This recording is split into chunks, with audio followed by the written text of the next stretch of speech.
And 2026 is the last chance to get Donald Trump. The far left, the Trump haters, the Democratic Party, their media allies. Last chance to get him. And it's going to come down this way.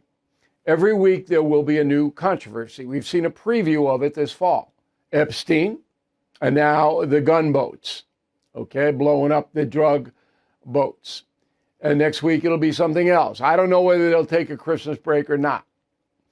But then every week in 2026, a new controversy to try to wear down President Trump in the court of public opinion. That's what will happen. Now, I don't know if the Trump administration knows this. I suspect they do, but I don't know for sure. But they need to put together a rapid response team to anticipate that this is going to be an ongoing campaign. Because if the Republicans lose the House or the Senate or both, then Donald Trump becomes a lame duck president. He loses an enormous amount of power in the last 2 years. If the Republicans hold, Trump actually increases his power. And believe me, that is not going to be good news for the progressive left and the Trump enemies and the media. There's a lot on the line here. Now, we got a preview yesterday with White House Press Secretary Caroline Leavitt. I know Ms. Leavitt. She's a young woman, but she is very, very bright. And I was impressed with my meeting with her, which took place 2 or 3 weeks ago. I didn't know her before then, face to face.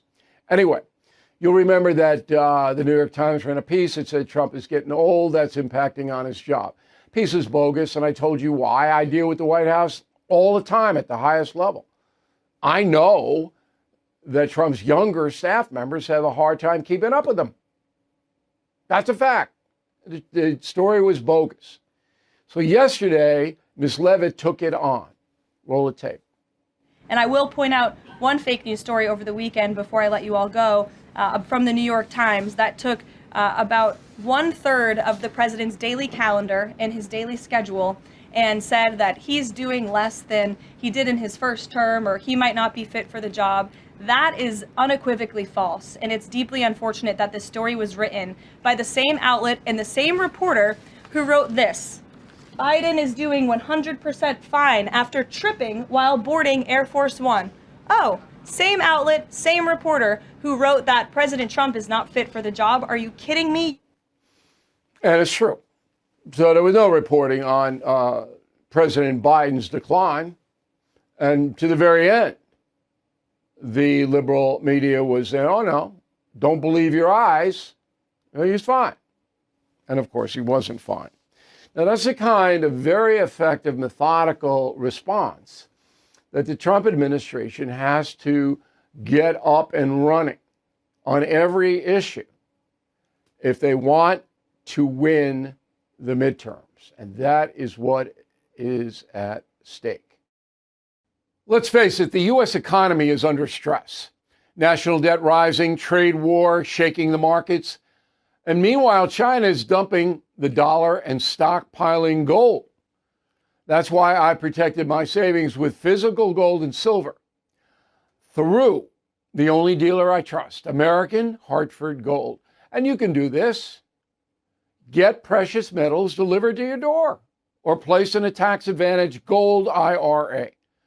They'll even help you roll over your existing IRA or 401k, tax and penalty free.